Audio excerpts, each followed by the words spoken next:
الحمدللہ رب العالمین وصلی اللہ علی اشرف المرسلین نبینا محمد وعلی آلہ وصحبہ اجمعین اما بعد۔ گزشتہ درس میں ہم ایمان کے پانچویں رکن کے بارے میں گفتگو کر رہے تھے، اور وہ تھا الایمان بالیوم الآخر، آخرت کے دن پر ایمان اور اس کے متعلقہ جو امور ہیں ان میں بعض کا تذکرہ کیا تھا۔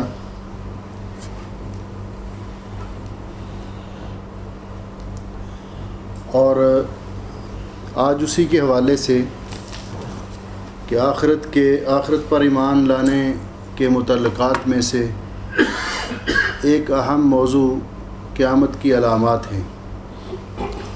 کیونکہ ان کا قیامت کی علامات کو اللہ جل شانہ نے قرآن کریم میں بھی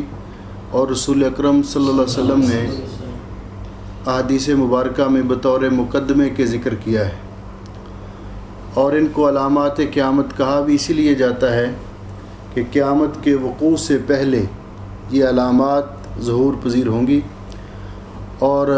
ان پر ایمان لانا بھی ہر مسلمان کے لیے ضروری ہے۔ اللہ جل شانہ نے یہ علامات ہمارے سامنے اس لیے بیان فرمائیں، ایک تو ہمارا ایمان بالغیب اور وہ غیبی امور جن پر ایمان لانا ہمارے لیے ضروری ہے، ایک تو اس میں استحکام اور پختگی آئے، اور دوسرا ہمیں اس بات کا احساس رہے کہ قیامت ضرور آئے گی، اور اس قیامت قریب ہے۔ جب قیامت قائم ہوگی تو اللہ جل شانہ ہر انسان سے اس کے کیے کا حساب لیں گے، اس نے جو اعمال کیے اس کو بدلہ دیں گے۔ تو یہ اس شعور اور یہ احساس دلانے کے لیے اللہ جل شانہ نے قیامت کا تذکرہ کیا، اور اس کے ساتھ ساتھ علامات قیامت کا تذکرہ کیا۔ قرآن پاک میں بھی اور احادیث پاک میں بھی اس کے لیے چند لفظ استعمال کیے گئے۔ ایک لفظ استعمال کیا گیا اشراط، اور اشراط شرط کی جمع ہے جس کا معنی ہے علامت۔ قرآن پاک میں اللہ جل شانہ نے ارشاد فرمایا، فَهَلْ يَنظُرُونَ إِلَّا السَّاعَةَ أَن تَأْتِيَهُمْ بَغْتَةً فَقَدْ جَاءَ أَشْرَاطُهَا فَأَنَّىٰ لَهُمْ إِذَا جَاءَتْهُمْ ذِكْرَاهُمْ۔ سورہ محمد کی آیت ہے۔ اللہ جل شانہ فرماتے ہیں کہ وہ قیامت کا انتظار کر رہے ہیں، قیامت ان کے پاس اچانک آ جائے گی، فقد جاء اشراطها، اور قیامت کی اشراط وہ آ چکی ہیں۔ اشراط کا ترجمہ جو مفسرین نے کیا ہے، ای اماراتها و علاماتها، قیامت کی نشانیاں اور علامات وہ ظہور پذیر ہو چکی ہیں یا ہو رہی ہیں۔ دوسرا لفظ استعمال کیا اس کے لیے امارات کا، جس طرح کہ حدیث جبریل میں ہے کہ جب جبریل امین نے رسول اکرم صلی اللہ علیہ وسلم سے پوچھا کہ قیامت کب آئے گی، تو آپ نے فرمایا قیامت کے بارے میں جتنا علم آپ کو ہے اتنا ہی مجھے ہے۔ تو پھر انہوں نے فرمایا اخبرنی ان اماراتها، امارات ان کی جمع ہے، مجھے قیامت کی کچھ علامات بتلائیے۔ تو رسول اکرم صلی اللہ علیہ وسلم نے پھر فرمایا کہ قیامت کی علامات جو اللہ رب العزت نے مجھے بتلائی ہیں ان میں سے یہ ہے کہ ان تلد الامۃ ربتها وان ترى الحفاة العراة العالى رعاء الشاء يتطاولون في البنيان۔ تو یہاں امارات کا لفظ استعمال کیا گیا قیامت کے علامات کے لیے، اور علامات کا معنی نشانی ہوتا ہے، جس طرح امارات کا معنی نشانی ہے، اور اسی طرح اشراط کا معنی نشانی ہے۔ جیسے کہ اللہ جل شانہ نے قرآن پاک میں جب ستاروں کی تخلیق کے مقاصد بیان کیے کہ ہم نے ستاروں کو کس مقصد کے لیے پیدا کیا ہے، تو وہاں ایک مقصد تو ان کا بیان کیا کہ وَجَعَلْنَاهَا رُجُومًا لِلشَّيَاطِينِ، شیطانوں کو رجم کرنے کے لیے، اور وَلَقَدْ زَيَّنَّا السَّمَاءَ الدُّنْيَا بِزِينَةٍ لِلْكَوَاكِبِ، آسمان دنیا کی زینت کے لیے، اور تیسرا وعلاماتن، اور ان کو علامات بنایا ہے، نشانیاں بنایا ہے، وبالنجم ہم یہتدون، یہ نشانیاں کیسے ہیں کہ پہلے دور میں لوگ جب بڑے بڑے لمبے صحراؤں میں سفر کرتے تھے یا سمندروں اور دریاؤں میں سفر کرتے تھے تو اس وقت سمت معلوم کرنے کا ذریعہ صرف ستارے تھے، تو اللہ رب العزت نے فرمایا وعلامات، ستاروں کو ہم نے علامات اور نشانیاں بنایا۔ قیامت کی علامات، ان کا قیامت کا تعلق بھی امور غیب کے ساتھ ہے، اور وہ علامات جو ابھی تک ظہور پذیر نہیں ہوئیں رسول اکرم صلی اللہ علیہ وسلم کے دور میں، نبی کریم علیہ السلام نے ان کے بارے میں بھی بتلایا۔ تو کیا اس کا معنی یہ ہوا کہ رسول اکرم صلی اللہ علیہ وسلم عالم الغیب ہیں؟ اللہ جل شانہ نے قرآن پاک میں اس کا جواب خود دے دیا کہ قیامت کی علامات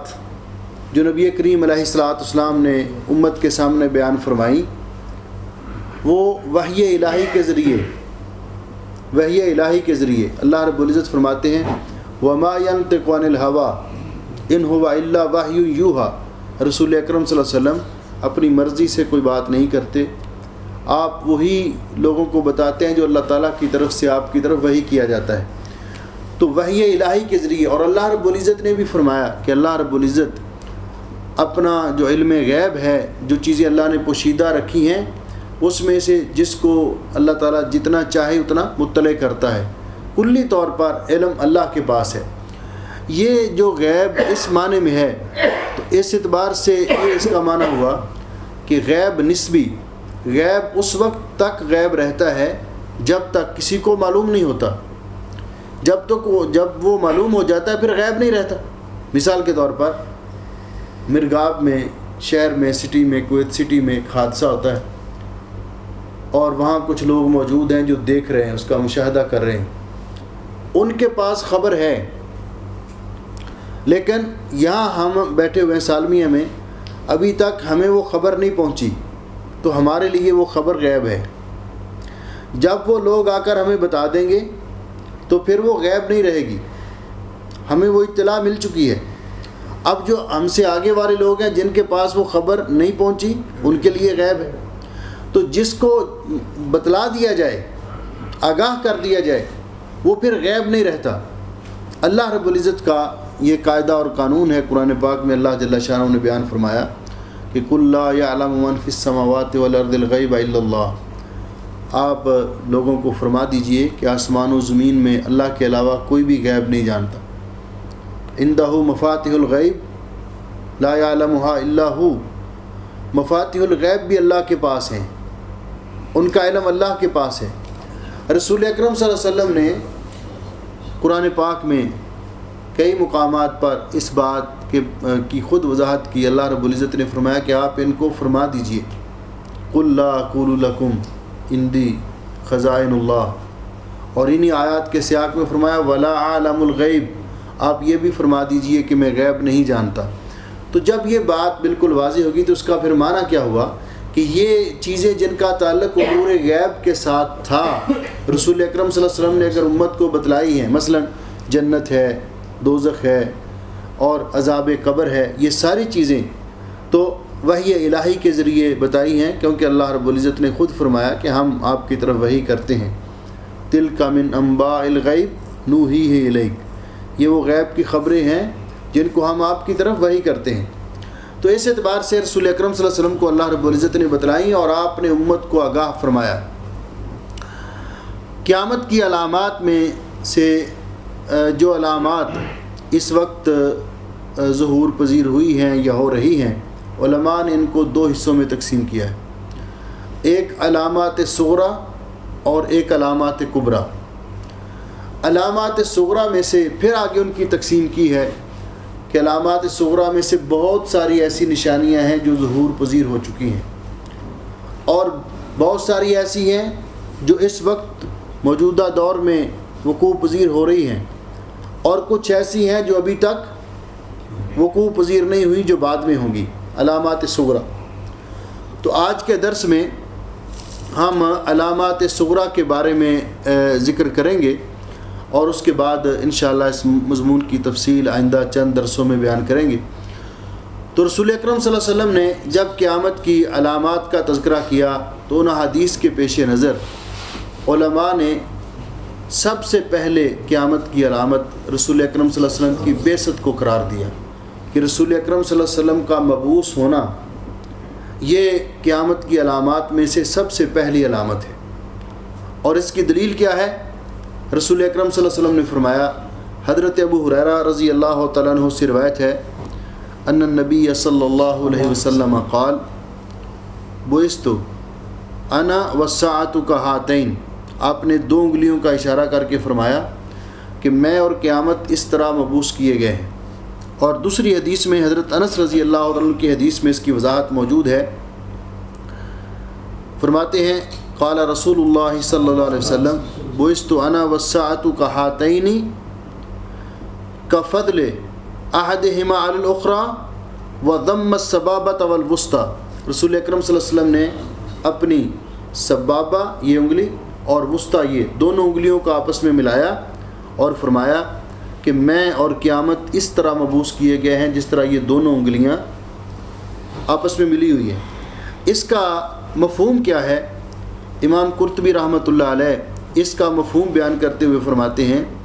کہ رسول اکرم صلی اللہ علیہ وسلم نے یہ جو فرمایا اس کا معنی یہ ہے کہ انہ نبی آخر الزمان، کہ رسول اکرم صلی اللہ علیہ وسلم اللہ تعالیٰ کے آخری نبی ہیں، وقد بعث، اور آپ کی بعثت ہو چکی ہے، ولیس بینہ و بین القیامت نبی، اب آپ کے بعد قیامت تک کوئی اور نبی نہیں آئے گا۔ دونوں انگلیوں کو ایک ساتھ ملانے کا ذکر کہ اب آپ کے بعد قیامت ہی آئے گی، جس طرح ان دونوں کے درمیان کوئی فاصلہ نہیں، اس طرح رسول اکرم صلی اللہ علیہ وسلم اور قیامت کے درمیان کوئی فاصلہ نہیں۔ آپ کی بعثت ہو چکی، اب اس کے بعد نہ کوئی نبی آئے گا نہ رسول آئے گا، اور صرف قیامت ہی آئے گی، اس کے بعد یہ دنیا کا نظام ختم ہو جائے گا۔ تو پہلی نشانی رسول اکرم صلی اللہ علیہ وسلم کی بعثت قیامت کی علامات میں سے یہ علامت اور نشانی ہے۔ اب جہاں یہ سوال پیدا ہوتا ہے کہ قرآن پاک نے بہت پہلے رسول اکرم صلی اللہ علیہ وسلم کے دور میں جب قرآن پاک نازل ہو رہا تھا تو اس وقت فرمایا اقترب للناس حسابهم، اقترب للناس حسابهم وهم فی غفلۃ معرضون، لوگوں کا یوم حساب قریب آ چکا ہے۔ آج سے 1500 سال پہلے فرمایا کہ لوگوں کا یوم حساب قریب آ چکا ہے۔ اسی طرح آپ نے فرمایا میں اور قیامت ایک ساتھ مبعوث کیے گئے ہیں۔ تو یہ جو قرب ہے کہ آپ نے تو فرمایا بہت قریب ہے اور میں اور قیامت ایک ساتھ مبعوث کیے گئے ہیں، لیکن اب تو 1500 سال کا زمانہ گزر چکا ہے اور ابھی بھی قیامت قائم نہیں ہوئی، تو اس قرب سے مراد کیا ہے؟ علماء نے اس کی تفسیر یہ بیان کی ہے کہ اس قرب سے مراد قرب نسبی ہے، کیونکہ اللہ جل شانہ کے ہاں جو حساب ہے وہ ہمارے حساب سے مختلف ہے۔ اللہ رب العزت کے ہاں ہر چیز قریب ہے، اور پھر ہر چیز جو آنے والی ہو کل آت قریب۔ اب دیکھیے اللہ جل شانہ نے قرآن پاک میں سورہ حج میں فرمایا، اس قرب کا اندازہ اس بات سے بھی لگایا جا سکتا ہے کہ اللہ جل شانہ فرماتے ہیں کہ اللہ تعالیٰ کے ہاں ایک دن کی مقدار کالف سنۃ مما تعدون، 1000 سال کی طرح ہے جو آپ شمار کرتے ہیں۔ ایک دن کی مثال اللہ تعالیٰ کے ہاں 1000 سال کے برابر ہے۔ اور اسی طرح قیامت کے دن کے بارے میں فرمایا فی یوم کان مقدارہ 50,000 سنہ، کہ اللہ تعالیٰ کے ہاں ایک دن 1000 سال کے برابر بھی ہے، اللہ تعالیٰ کے ہاں ایک دن 50,000 سال کے برابر بھی ہے۔ تو اللہ رب العزت کے علم میں ہے اس کا قرب کتنا ہے۔ اس لیے اس بات پر علماء کا اتفاق ہے کہ قیامت کے بارے میں اپنی طرف سے قیاس آرائیاں کرنا کہ فلاں سن میں قیامت قائم ہو جائے گی، جس طرح کہ ایک بات معروف ہے کہ دنیا کی ٹوٹل عمر 7000 سال ہے، دنیا کی ٹوٹل عمر 7000 سال ہے۔ یہ بات کسی بنیاد پر نہیں ہے، لوگوں نے اپنی قیاس رائے کی بنیاد پر یہ بات رکھی۔ علامہ ابن قیم رحمۃ اللہ علیہ فرماتے ہیں کہ جو لوگ یہ بیان کرتے ہیں اور اعتقاد رکھتے ہیں کہ دنیا کی ٹوٹل عمر 7,000 سال ہے، بالکل بے بنیاد بے اصل بات ہے، لوگوں نے اپنی طرف سے قیاس آرائیاں کی ہیں، وگرنہ اللہ رب العزت نے قیامت کے بارے میں صاف صاف فرمایا کہ علمھا عند ربی لا یجلیھا لوقتھا الا ہو، قیامت کا حقیقی علم اللہ رب العزت کے پاس ہے، اس کو اپنے وقت پر ظاہر کرے گا تو اللہ جل شانہ ہی کرے گا۔ تو پہلی بات ذکر کر رہے تھے ہم کہ قیامت کی امارات کی اور علامات کی اور اشراط کی، کہ ان کا معنی ایک ہے۔ دوسرا لفظ استعمال ہوتا ہے اس کے لیے جب ذکر کرتے ہیں الساعہ، قیامت کو الساعہ کیوں کہتے ہیں؟ قیامت کو الساعہ کیوں کہتے ہیں؟ ساعت کا مطلب عام طور پر جو ہمارے علماء کے اندر اور عرف کے اندر پایا جاتا ہے کہ 24 گھنٹے رات اور دن کے، ان کے ایک جز کو ساعہ کہا جاتا ہے، ایک گھڑی یا ایک گھنٹہ۔ عربوں کے اندر اب دیکھیے، ایک گھنٹے کے لیے لفظ استعمال ہوتا ہے اور منٹ کے لیے دقیقہ اور سیکنڈ کے لیے ثانیہ۔ تو کیا اس سے مراد یہ ہے یا اس سے مراد کیا ہے؟ اللہ رب العزت نے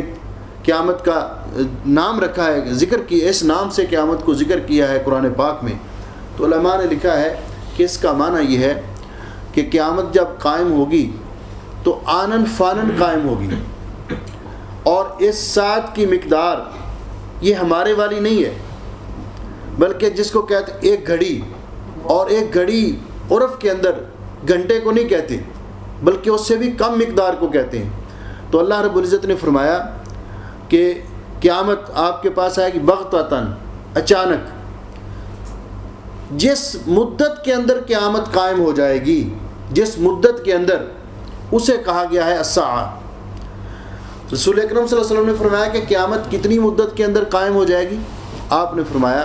کہ قیامت اتنی جلدی قائم ہو جائے گی جب اللہ رب العزت کا امر آ جائے گا کہ ایک آدمی اپنے اونٹوں کے لیے اپنا حوض درست کر رہا ہے، ابھی وہ کام کر کے فارغ نہیں ہوگا تو قیامت قائم ہو جائے گی۔ ایک آدمی دکان میں کپڑا خریدنے کے لیے گیا ہے، ابھی ان کا بھاؤ آپس میں طے نہیں ہوا تو قیامت قائم ہو جائے گی، بغتتاً، اچانک قائم ہو جائے گی۔ تو اس کا معنی چونکہ یہ اچانک قائم ہوگی، آنن فانن قائم ہوگی،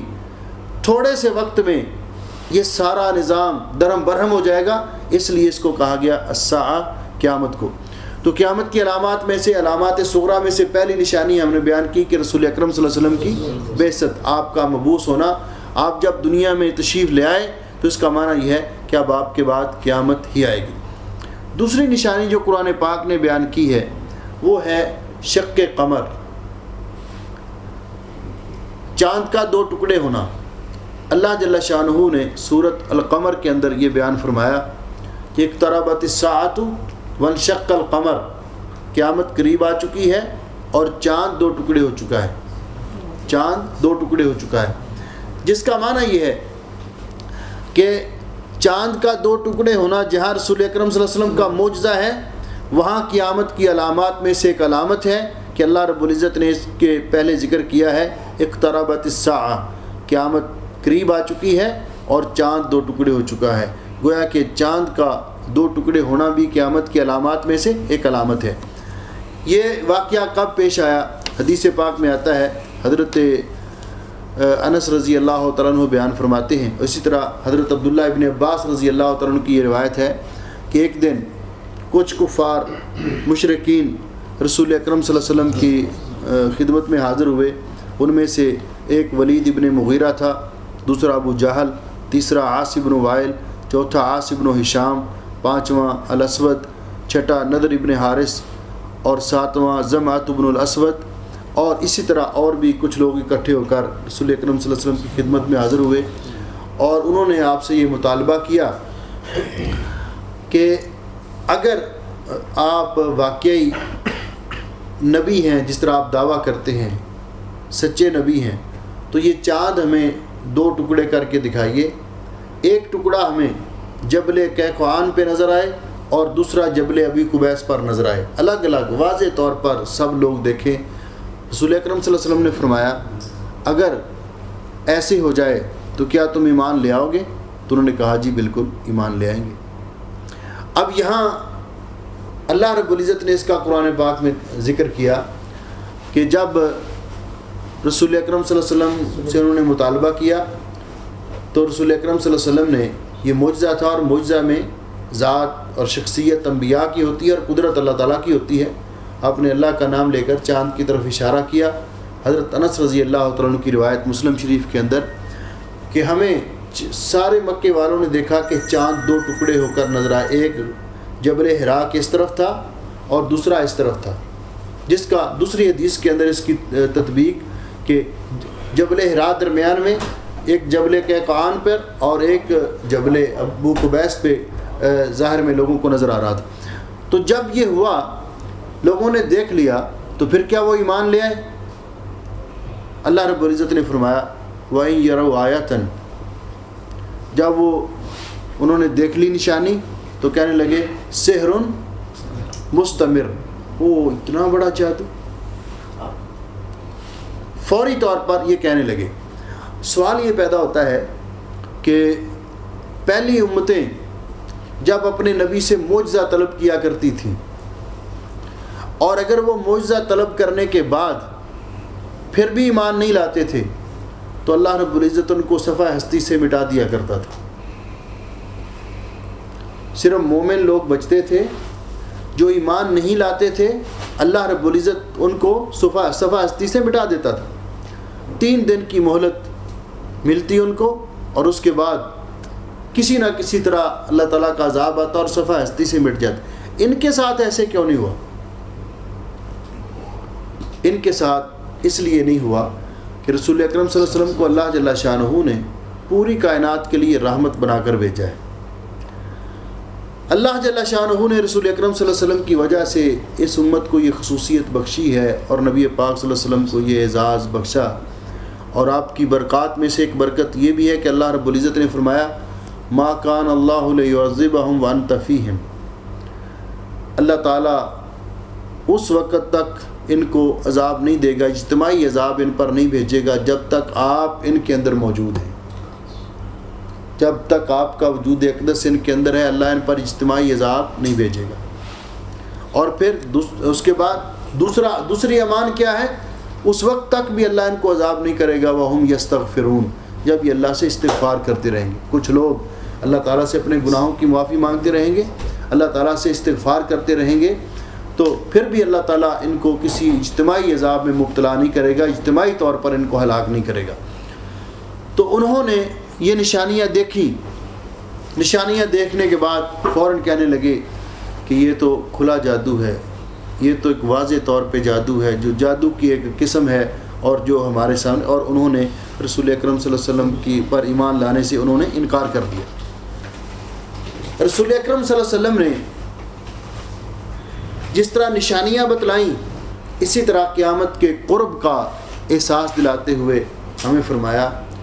حضرت عبداللہ ابن عمر رضی اللہ تعالیٰ عنہ سے روایت ہے کہ ایک دن ہم نماز عصر کے بعد رسول اکرم صلی اللہ علیہ وسلم کے ساتھ جبل قیقعان پہ بیٹھے ہوئے تھے۔ مکہ میں ایک پہاڑ ہے، سورج ڈھل چکا تھا عصر کے بعد، جس پوزیشن میں سورج ہوتا ہے، تو رسول اکرم صلی اللہ علیہ وسلم نے فرمایا کہ تمہاری مثال، تمہاری عمروں کی مثال پہلی امت کے لوگوں کی عمروں کے مقابلے میں ایسی ہے کہ جس طرح دن کا باقی حصہ ہے، اس کے بعد دن کا جتنا حصہ گزر چکا اس کے مقابلے میں جتنی حیثیت اس دن کے باقی حصے کی ہے، اتنی تمہاری عمریں باقی امت کے لوگوں کی عمروں کے مقابلے میں ہیں۔ اور رسول اکرم صلی اللہ علیہ وسلم نے ایک دوسری حدیث میں فرمایا کہ اللہ جل شانہ نے اس امت کو یہ بھی خصوصیت دی ہے کہ جس طرح آپ نے مثال دی، ایک آدمی نے کسی کو کام کرنے کے لیے مزدوری پہ لگایا، وہ صبح سے لے کر زور تک محنت کرتا رہا۔ جب زور کا وقت ہوا اس نے کہا جی میں نہیں اس کے بعد یہ کام مکمل کر سکتا، آپ پلیز اپنا کام کہیں سے اور کروا لیں، اور وہ کام چھوڑ کر چلا گیا۔ پھر زور کے بعد ایک آدمی کو اس نے ڈیوٹی پہ لگایا، اس نے عصر تک کام کیا، اس نے کہا جی نہیں میں نہیں مکمل کر سکتا، میں نہیں کر سکتا، وہ بھی چھوڑ کے چلا گیا۔ پھر تیسرے آدمی کو کام پہ لگایا، اسے کہا بھی آپ یہ کام مکمل کر دیں، میں آپ کو فل جو پیمنٹ کر دوں گا۔ تو اس نے عصر سے لے کر مغرب تک کام مکمل کر دیا اور جیب میں پیسے ڈالے اور مزدوری ساری اس نے لے لی۔ آپ نے فرمایا یہ مثال تمہاری اور یہود و نصارہ کی ہے، جنہوں نے صبح سے لے کر زور تک کام کیا یہ یہودیوں کی مثال ہے، جنہوں نے زور سے لے کر عصر تک کام کیا یہ عیسائیوں کی مثال ہے، لیکن وہ سارے ادھورا چھوڑ گئے، وہ سارے کام ادھورا چھوڑ گئے۔ کیوں کہ اگر وہ رسول اکرم صلی اللہ علیہ وسلم پر ایمان لے آتے، جو عیسائی اور یہودی رسول اکرم صلی اللہ علیہ وسلم کے دور میں موجود تھے، تو ان کو پچھلا بھی اجر مل جاتا، یہ بھی مل جاتا، دوہرا اجر ملتا، لیکن انہوں نے درمیان میں چھوڑ دیا، ان کو پچھلا بھی کچھ نہیں۔ جو فوت ہو گئے اپنے نبی پر صحیح معنوں میں ایمان لائے وہ تو فوت ہو گئے، ان کا معاملہ، لیکن جنہوں نے رسول اکرم صلی اللہ علیہ وسلم کا دور پایا اور انہوں نے درمیان میں چھوڑ دیا کام، تو ان کو کچھ بھی نہیں ملا۔ آپ نے فرمایا یہ مثال ہے تمہاری یہود و نصارہ کے مقابلے میں۔ تو اس میں بھی فرمایا کہ ایسے کہ جیسے عصر سے لے کر مغرب تک اس نے کام کیا، عصر سے لے کر غروب آفتاب تک اس نے کام کیا۔ تو انشاءاللہ العزیز آئندہ درس میں سب سے پہلے ہم علامات قیامت کی علامات صغریٰ کے بارے میں ذکر کریں گے، اور اس میں پھر خود ہم جائزہ لیں گے کہ ان میں سے کون کون سی نشانیاں ظہور پذیر ہو چکی ہیں اور کون سی ہو رہی ہیں اور کون سی ابھی باقی ہیں، اور اس کے بعد پھر ہم علامات کبریٰ کا تذکرہ کریں گے۔ اصل میں بات یہ ہے کہ ان میں جتنی علامات قیامت ہیں ہر ایک کی شرح اور تفصیل طلب ہے اور کرنا ضروری ہے، کیونکہ عمومی طور پر تو اس کے فگر تو گنوا دیے جاتے ہیں، لیکن ان کی تفاصیل کہ یہ کب ظہور پذیر ہوئیں اور اس کا مطلب کیا ہے، اس کا مفہوم کیا ہے، یہ تفصیل میں چاہتا ہوں کہ اب یہ بات شروع ہوئی ہے کہ ایمان بالیوم الآخر کے حوالے سے، تو ہم اس کی تفصیل بیان کریں۔ تو انشاءاللہ آئندہ درس سے ہم یہیں سے بات شروع کریں گے، علامات صغریٰ، اور نمبر 1 سے ہی شروع کریں گے اور ان کو بیان کریں گے، اور ساتھ ساتھ ہر ایک کی شرح اور تفسیر بھی کریں گے انشاءاللہ العزیز۔ جزاکم اللہ خیرا، سبحانک اللہم و بحمدک، اشہد ان لا الہ الا انت۔